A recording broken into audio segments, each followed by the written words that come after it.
The sun had barely risen over the horizon, painting the edges of the sky in muted shades of orange and pink. On a remote farm miles away from any town, John Carter's life moved in the quiet rhythm of routine. He was a man of habit, a man whose days began with the sound of chickens clucking, the cold bite of dawn on his face, and the endless, relentless work of tending to the land that had been in his family for generations. The barn, an old structure with wood weathered gray and splintered from decades of wind and rain, had always seemed solid, dependable. But that morning something about it felt different. The air was unusually still, almost thick with a tension John couldn't place. Before we reveal the secrets John Carter discovered inside the tunnel beneath his barn, make sure to subscribe to the channel. Your support helps us bring more thrilling and mysterious stories from the Old West directly to you. As he approached the barn to feed the horses, a faint sound reached his ears, a low, dragging echo from beneath the floorboards. At first he assumed it was the old plumbing or perhaps a stray animal. But the sound was deliberate, irregular, and it seemed to follow him as he moved along the barn's perimeter. He paused, placing a hand on the rough wood of the barn door. "Probably just the wind," he muttered, though his voice lacked conviction. He pushed the door open, the creak of its hinges breaking the heavy silence. Inside, the familiar scent of hay and horse sweat mingled with something else, a metallic tang, faint, almost imperceptible but distinct. John's boots crunched against the scattered straw as he surveyed the barn. Everything seemed normal, yet the subtle sound persisted, a whisper of movement beneath the floor. He knelt down, brushing away hay to inspect the worn wooden planks, and then he saw it. A small, irregular gap near the center of the barn, hidden beneath years of dust and grime, the edges of the wood slightly chipped as if something had been prying at it. Heart beating faster, he traced the edges with his fingers. Beneath the planks, the darkness seemed to pulse, inviting him, beckoning. He leaned closer and caught a faint draft, a breath of air carrying a scent that was both earthy and strangely sweet, a smell he couldn't place, yet it stirred something deep in him. Curiosity gnawed at him, stronger than fear. He fetched a crowbar from the tool rack, the metal cold and solid in his hands. With careful, measured effort, he pried at the planks. They gave way with a muffled groan, revealing a narrow opening, just wide enough for a man to crawl through. The darkness within was absolute, an abyss swallowing the light of his lantern even before he could lower it into the gap. John paused at the threshold. The rational part of his mind screamed to step back, to close the barn and pretend he had never noticed anything. But the other part, a part he had never acknowledged, the part that craved the unknown, that hungered for a story beyond the monotony of farm life, urged him forward. He shined the lantern into the opening, the beam cutting through the darkness, revealing a tunnel descending sharply beneath the barn. The walls were rough, jagged stone, slick with moisture. Strange markings, lines, symbols, scratches, marred the surface, as though someone, or something, had deliberately carved them long ago. They were unlike anything John had ever seen, and yet, in some inexplicable way, they felt familiar. For hours he circled the barn, examining the area for more clues, questioning whether the tunnel had been there all along. The earth under the barn felt colder, heavier, as if the land itself were holding its breath. Shadows danced in the corners of his vision, and he caught himself imagining movements, shapes that disappeared when he looked directly. By the time the sun climbed higher, casting its pale light through the barn windows, John's resolve had hardened. He would enter the tunnel. Not yet. He needed preparation. But the decision was made. The thought gnawed at him relentlessly, threading through every mundane task of the day. Feed the horses, repair the fence, mend the broken wheel. Each action was performed mechanically, his mind returning again and again to the gap in the floorboards. As dusk approached, he lit the lantern and knelt by the opening once more. The barn around him seemed to grow quiet in anticipation, as if it too understood that the threshold before him was more than wood and earth. It was the entrance to something that would change him forever. He took a deep breath, feeling a shiver run down his spine. The air from the tunnel was colder now, carrying a whispering promise of secrets long buried. John placed a hand on the edge of the opening, peering into the abyss below. Somewhere deep inside, he knew that once he stepped in, nothing would ever be the same. And yet, despite the fear clawing at his chest, he felt a pull stronger than hesitation, a force that demanded he see what lay beneath his barn. With one final glance at the familiar, sun-warmed hay and the quiet lives of his animals, John began to lower himself into the darkness, and as his boots left the barn floor, the world above seemed to hold its breath. The darkness swallowed John as he descended, the lantern's weak glow barely illuminating the rough walls of the tunnel. Each step echoed with a hollow resonance, like the earth itself whispering secrets long forgotten. The air was thick and damp, carrying the scent of wet stone and something else, faint but unmistakable, something ancient, metallic, almost alive. He paused to catch his breath, feeling the chill seep through his clothes. The tunnel was narrow, forcing him to crouch, and the walls were slick with moisture that dripped down in irregular rhythms, splattering onto the floor with soft, echoing plinks.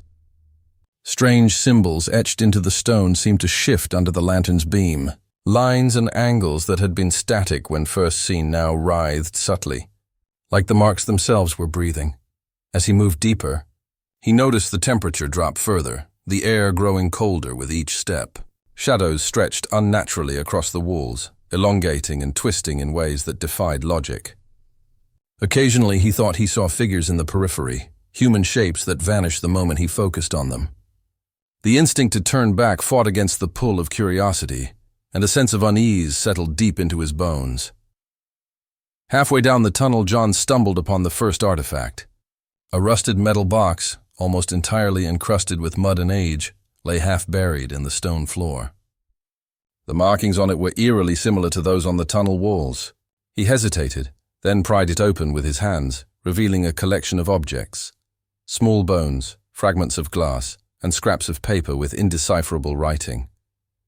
The moment his fingers touched the items, a chill ran up his arm, and for a brief second, he heard whispers, not in words he could understand, but in a tone that spoke of warning and doom. Shaking off the feeling, he pressed onward. The tunnel began to twist unnaturally, the walls curving in impossible angles. His lantern flickered, and the shadows around him seemed to pulse in rhythm with his heartbeat. He realized that the further he went, the more the tunnel seemed to respond to his presence, as if it were alive, aware, feeding off his fear and curiosity alike. The first true test came when he reached a fork in the path. Both tunnels were pitch black, but the air flowing from each was different. One carried a faint warmth and a subtle smell of decay. The other was icy, with a metallic tang that made his stomach churn.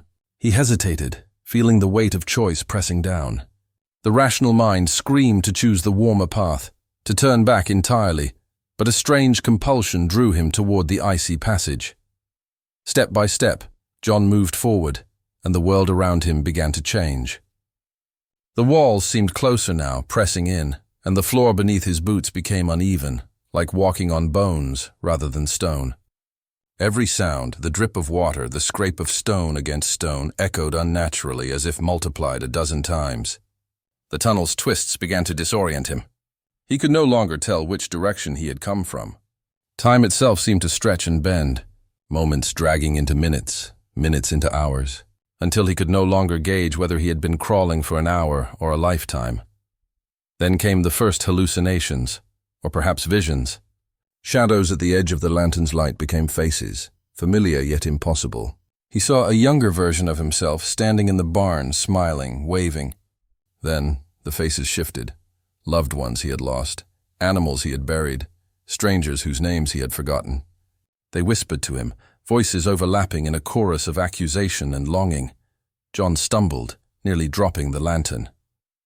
A hand reached from the darkness, not his own, and brushed against his shoulder. He spun around, but nothing was there. The whispers intensified, surrounding him, filling the tunnel with voices that echoed from deep within his own mind. For the first time, fear overtook curiosity. He realized that this was no ordinary tunnel. It wasn't merely a physical space. It was something alive, something that mirrored the deepest, darkest corners of his psyche. Panic surged, yet still, he pressed forward. Every step drew him further from the man he had been above ground, and closer to a version of himself he didn't yet recognize. The walls themselves seemed to pulse, breathing with a rhythm that matched his own heartbeat. The further he ventured, the more he sensed a presence, watching, waiting, testing him. And then, at the end of a long, twisting corridor, he found a small chamber carved from the stone itself. In the center lay a pool of black water, perfectly still, reflecting the flickering light of his lantern. The water's surface shimmered unnaturally, and in it, John caught the first clear reflection, not of his face as he knew it, but of someone else entirely. Eyes hollow, skin pale, lips slightly twisted in a grimace he did not recognize. A shiver ran through him.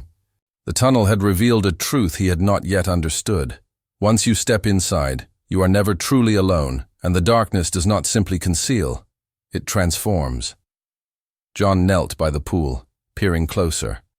The reflection shifted again, showing moments of his life, regrets, fears, unspoken desires, each scene more distorted than the last. He realized, with a sinking certainty, that the tunnel would not merely test him, it would change him, and there was no turning back. John could no longer tell if he was moving forward or circling back. The tunnel had become a labyrinth, twisting in ways that defied logic, the walls narrowing and widening, the ceiling rising and falling, as if breathing with a life of its own. Every step sent shivers down his spine. Every sound, drip of water, scrape of stone, echoed unnaturally, warping reality itself. He stumbled upon a fork where both paths seemed identical.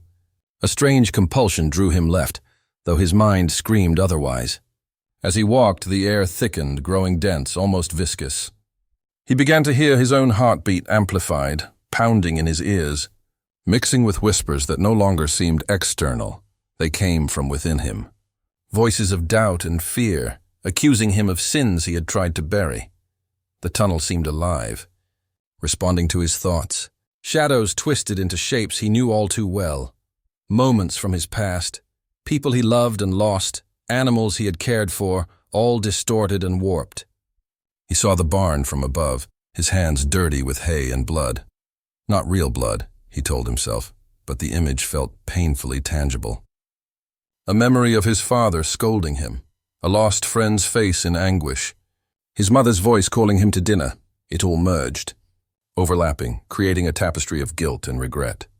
Suddenly, a figure appeared ahead, himself but older, with hollow eyes and a twisted expression. It raised a finger and whispered something he could not comprehend, yet every word pierced his mind like shards of ice. He tried to speak, but his voice was swallowed by the tunnel, replaced by a chorus of his own thoughts echoing back at him, accusing and mocking. He pressed onward, desperate to escape the visions. But the tunnel changed with every step. Corridors stretched impossibly, walls rippled like liquid, and the air grew colder, smelling faintly of decay. The symbols carved into the walls seemed to move, rearranging themselves into shapes that felt alive, shapes that spoke to him without words. John began to notice changes within himself. His hands trembled, fingers feeling longer than they should, skin pale and clammy. His reflection in a small pool of stagnant water appeared not quite human. Hollow eyes, elongated features, a mouth that seemed to smile when he was not smiling. The tunnel had begun to warp him, subtly at first. Then unmistakably, he came to a chamber where the walls were lined with mirrors, each reflecting not him, but moments of his life twisted into grotesque tableau. He saw himself committing acts he had never done, speaking words he would never say. Each reflection whispered, taunted, tempted him. Panic rose, but fascination rooted him in place. He realized the tunnel fed on fear, on memory, on the parts of him he had tried to hide. A voice, soft and seductive, echoed through the chamber, calling him by name. He turned, but no one was there. The voice became many voices, overlapping in a symphony of memory and illusion. John felt the floor beneath him shift, walls bending, light flickering erratically. Time no longer existed. Seconds stretched into minutes, minutes into hours, or perhaps days. He had no way of knowing. At the center of the chamber, a pool of black water reflected him again. But this time, the reflection moved independently, eyes staring into his soul. He saw his fears, his desires, the truths he had hidden even from himself. A wave of nausea and dread washed over him. The reflection smiled, and he realized the truth. The tunnel did not merely trap the body, it trapped the mind, exposing the core of his being, reshaping it with every moment spent inside. John fell to his knees, shaking, heart racing. He could not tell what was real anymore, which memories belonged to him, and which were conjured by the tunnel. Every fiber of his being screamed to flee, yet every instinct pulled him deeper, as if the tunnel itself had decided he belonged there. And then, from the darkness beyond the mirrors, he heard it, a whisper, faint but distinct, almost tender. "You will never return the same." He had crossed a threshold. The world he knew, the barn, the land, even himself, was slipping away. The tunnel was no longer just a passage beneath the earth. It was a mirror to his soul, a forge where fear, memory, and desire would reshape him. Irreversibly, John realized with a dawning terror that the man who had stepped into the barn that morning was already gone. John's descent had become relentless. The tunnel no longer resembled anything natural. It was alive, breathing, shifting. Corridors bent in impossible angles, walls pressed in and receded without warning, and shadows danced with a malevolent intent. The whispers from before had grown louder, overlapping into a cacophony of voices, accusations, mockery, pleas, cries, all simultaneously familiar and alien. He stumbled into a chamber where the air was thick with the metallic scent of blood and the earthy stench of decay. The ground beneath him pulsed faintly, as if the tunnel itself had a heartbeat.